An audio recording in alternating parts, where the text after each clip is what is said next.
अस्मद्गुरुभ्यो नमः। श्रीमते रामानुजाय नमः।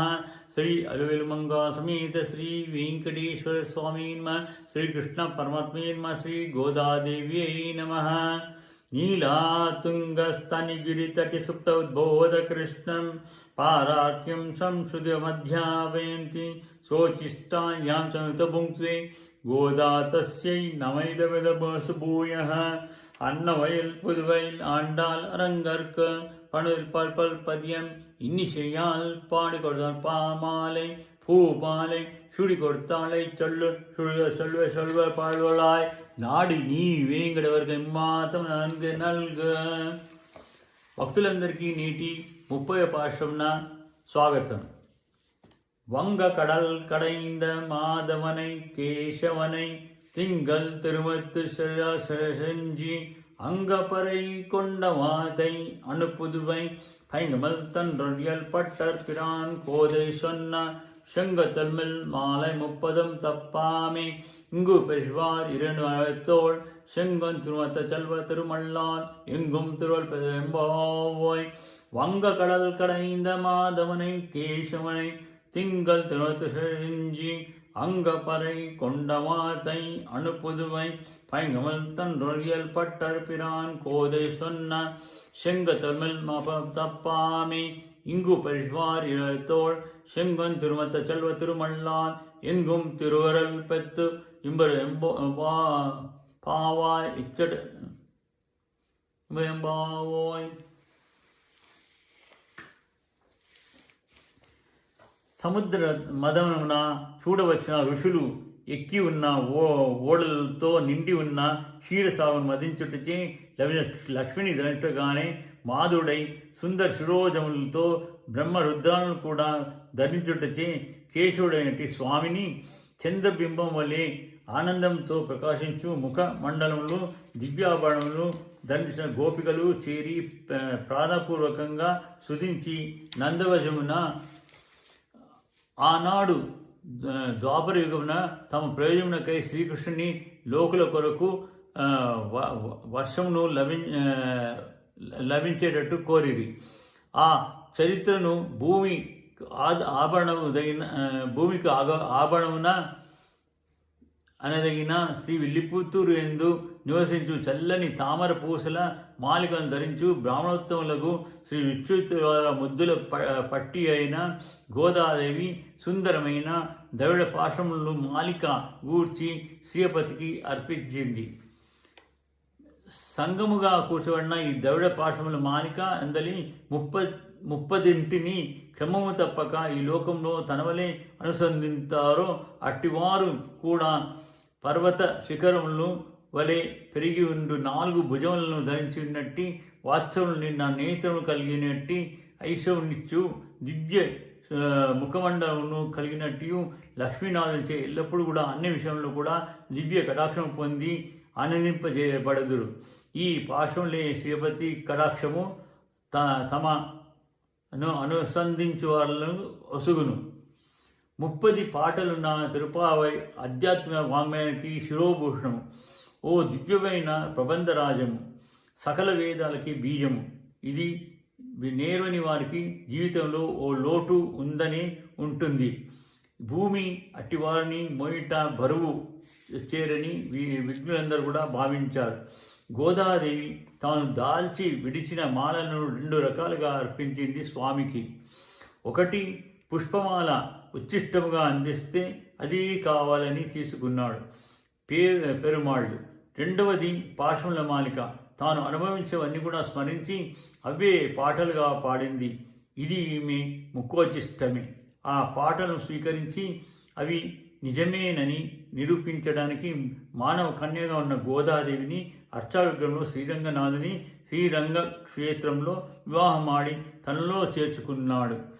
అందుకనే ఆమె పాటలో ఎక్కడా అతిశయోక్తులు అర్థవాదాలు కానీ వ్యర్థ వర్ణనలు కానీ ఉండవు. జాగ్రత్తగా అర్థం చేసుకొని విశ్వసించాలి. ఈ చివరి పాఠంలో ప్రబంధాన్ని కంఠస్థం చేసిన వారికి కలిగే ఫలితాన్ని వివరిస్తోంది ఆండాళ్. వ్రతాన్ని ఆచరిస్తే కలిగే ఫలితాన్ని 3వ పర్వంలోనే వివరించేసింది. ఇక ఇప్పుడు ఈ ప్రబంధాన్ని నేర్చుకున్న వారికి అంతమాత్రం చేతనే కలిగే ఫలితం చెప్తోంది. గోపికలు శ్రీకృష్ణుని సమాగమానికై వ్రతం చేశారు, ఫలితం పొందారు. ఆండాళ్ శ్రీరంగం చేయడానికి ఈ వ్రతాన్ని అనుకరించింది, ఫలితాన్ని గోపికల కంటే గొప్పగా పొందింది.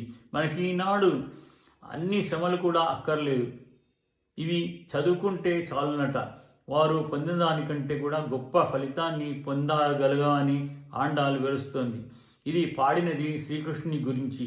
ఆయన ఒకనాడు తన నుండి దూరమై సాగరంలో దాగిన లక్ష్మిని పొందుటకై చేసిన గొప్ప ప్రయత్నమే క్షీరసాగర మదనం. ఆనాడు కొండ కింద కూర్మంగా ఒక రూపం, కొండ పిండి కాకుండా కొండలో కూడా మరో రూపం, నీరసం రాకుండా దేవతల్లో అసురుల్లో తలో రూపం, త్రాటిగా చుట్టిన వాసుకి తలలో ఒకటి, తోకలో ఒక రూపం, నిలిపిన మందరం పడిపోకుండా ఆకాశంలో మరో రూపం, ఇలా ఎన్నో రూపాలతో ఎత్తి దేవతలకు కాసిన అమృతం వాళ్లకు ఇచ్చి తనకు కాసిన లక్ష్మి తాను పొంది మాధవుడైనాడు. మాధవ అంటే లక్ష్మీనాడుని అర్థం. ఆనాడు సాగరం చిలుకుతూ ఉంటే ఆయన యొక్క ప్రశస్తమైన నీలకుంతల ఎంత చెదిరిపోయాయో, సుకుమార కేశ సంపద అంతా అలా ఎగురుతూ ఉంటే ఆయన అందం ఇనుమడి ఇంచింది. దర్శించిన వారెవరూ లేరు. అయ్యో ఏమి దృష్టి తగులుతోందని విచారించిన వారు లేరు. సాగరాన్ని వధించేటప్పుడు వ్యాస భగవానుడికి కనపడని అద్భుతం ఒకటి మన ఆండాల్కి కనిపించింది. ఆ సాగర్ జలాల్లో ఇటు అటు తిరుగాడే కర్ర పడవలు కూడా ఉన్నాయి. అందులోని వారికే ఇబ్బంది కలుగునట్లు స్వామి సాగరాన్ని చిలికాడు. ఆ సాగరమే సంసారం, అందులోని పడవలే శరీరాలు, అందులో ఉన్నవాళ్లే స్వామికి మంగళం పాడి వచ్చే ఋషుడు. వారికి శ్రమలను తీర్చాడు స్వామి. ఈ సంసారంలో స్వామి గుణాలను అనుభవిస్తూ మంగళం పాడతైన భక్తులకు ఈ సాగు అలల తాకిడి లేకుండానే స్వామి కాపాడుతాడట. అమ్మతో కలిసి వారిని రక్షిస్తాడట. ఆనాటి ఆ ప్రయత్నమంతా కూడా ప్రయత్నము ఈనాడు తన వైముఖ్యం తగ్గించి గొప్ప పెద్దలను ఒప్పించి తన వైపు తిప్పుకోవడానికి శ్రీకృష్ణుడు తనే చేసుకున్నాడు. దానికి అడ్డుగా ఉన్న తమ దురభిమాన్ని కేశి అనే అసురుణ్ణి సంహరించినట్లు తొలగించేశాడు. కేశవుడైనాడు, కేశిని వధించాడు అనే అర్థం. రెండవ పాఠంలో పాల్కడిలోని పరముని పాదములను పాడి ఆరంభించిన ఈ నోమును కేశాంతము పాడి ముగిస్తున్నారు. భగవంతుని సేవించేటప్పుడు కేశాంతము దర్శించాలి. అలాగే దర్శించి వీరి ముఖములు ముఖసించాయి. హృదయంలోని విరహ తాపము తీరి చల్లని చంద్రకాతులీను ముఖ సౌందర్యము వచ్చింది. అదే గొప్ప ఆభరణంగా ఉంది మనవారందరికీ. ఈ అందం చెదరకుండా స్వామియే చేరాలనే త్వరతో కృష్ణుని చేరిరి. మంగళాశాసనం చేసి తాము కోరిన పరై పురుషార్థాన్ని పొందుతారు. మొదట రేపెల్లులో వ్రతం చేసి కృష్ణప్రాప్తి అనే ఫలం పొందారు గోపికలు. ఆ విధానాన్ని పాడింది మన ఆండాళ్. ఆమె విష్ణువితుల వారి కుమార్తె. వీరు శ్రీవిల్లిపుత్తూర్ నివాసులు. ఆ శ్రీవిల్లిపుత్తూర్ భూమండలానికి అలంకారమైన కేంద్రం. కారణమేమిటంటే ప్రపంచానికే ఆధారుడైన పరమాత్మ విష్ణుదేవ వారి హృదయాల్లో ఉన్నాడు. ఆ పరమాత్మలోంచే కదా విశ్వపద్మ కోశం పుట్టి అందులోంచి చతుర్ముఖ బ్రహ్మ వచ్చాడు. ఆ పద్మానికి బీజం పరమాత్మ. ఆయన్నే హృదయంలో కలవారు శ్రీ విష్ణుయుతులు. ఆ ఒక్కరినే కాదు, ఆయన వివిధ అవతార చేష్టలందుకు కూడా పద్మబీజాల మాలికగా ధరించిన వారు వీరు. భగవంతుని తమ స్వాధీనంలో కల సదాచారుల సంబంధంతోనే ఆండాళ్ చెప్పుకుంటోంది. తనని గుర్తించే వారికి చెందిన గోద అంటే మనకు ఒక ఆదరము ఏర్పడుతోంది కదా. ఆమె చెప్పిందే 30 పాట తిరుప్పావిగా ప్రసిద్ధిగాంచింది. ఈ పాశురాలు ఒంటరిగా పాడటం కంటే అందరూ కలిసి పాడవలసినవి. ఎందుకంటే అంత తృప్తిని ఆనందాన్ని ఇచ్చే ద్రావిడ మాలికల్లి తిరుప్పావై భూదేవి గోదా అయినట్లే ఉపనిషత్తులు కూడా ద్రావిడ గీతాలు అయ్యాయి. వీటిని ఇక్కడ ఈ విధంగా అనుసంధించడం చాలు అంటూ ఎంతో ఉదారంగా ఆండాల్ పాడింది. శ్రీరంగనిచే ఆమోదంను వేయించింది. ఇక ఆయన కూడా కాదనలేడు. ఇక్కడ అంటే శ్రీవిల్లిపుత్తూరులో ఆండాల్ ఆచరించిన విధానాన్ని తలువండి అన్నట్లు ఉంది కదా. అదంతా మనం తలవగలమా? ఇంకా క్రిందకు వద్దాం. అక్కడ జైనదాన్ని మన ఇళ్లలోనే కూర్చుని తలుచుకుంటే చాలునట. ఆ మాత్రం చేసే వారందరికీ కూడా ఎంత లాభం కలుగుతుంది ఆండాల్ చెప్తోంది. తనకంటే అధికమైన ఫలం శ్రీపతి అయిన శ్రీమన్నారాయణ దివ్య కృపతో ఈ లోకంలో సౌఖ్యాలకు పైలోకంలో సౌఖ్యాలకు కూడా తప్పక పొంది తీరుతారు.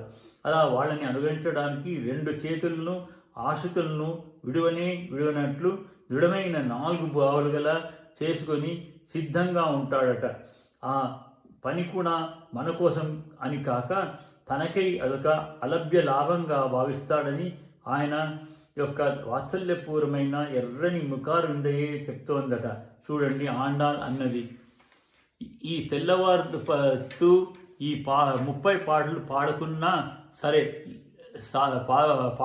సరే లేదా చివరి 2 చదువుకున్నా సరే, అది రాకపోతే మన ఆచార్యులు ఫలానా చోట ఇలా ఆచరించారట అని అన్నా సరే తత్ఫలితాన్ని పొందడంలో లోపమేమీ లేదంటోంది ఆండాల్. అలాగే వాళ్లకు పొందిస్తానన్నాడు శ్రీ రంగనాథుడు కూడా. అమ్మతో ఎప్పుడు కూడా చేరి ఉంటాడు కనుక తన ప్రతిజ్ఞను ఎప్పుడు కూడా మరవడు. మనకు ఆ ధైర్యం సడలినప్పుడల్లా తిరిగి జ్ఞాపకం చేసుకోవడానికి గోదా రంగనాథ కళ్యాణ మహోత్సవం భోగి నాడు జరుపుకుంటారు. ఆ గోదా రంగనాథ కళ్యాణం దేశంలోని లోకంలోని ఉపద్రవాలు, ఉద్రేకాలు, హింసలు, ఘోర మానస ఆయుధాలు ఉపశింపజేసాన్ని కళ్యాణాన్ని కలిగించుగా కానీ మనమంతా కూడా ప్రార్థిద్దాం. ఆండాల్తో వేషం. జై శ్రీమన్నారాయణ.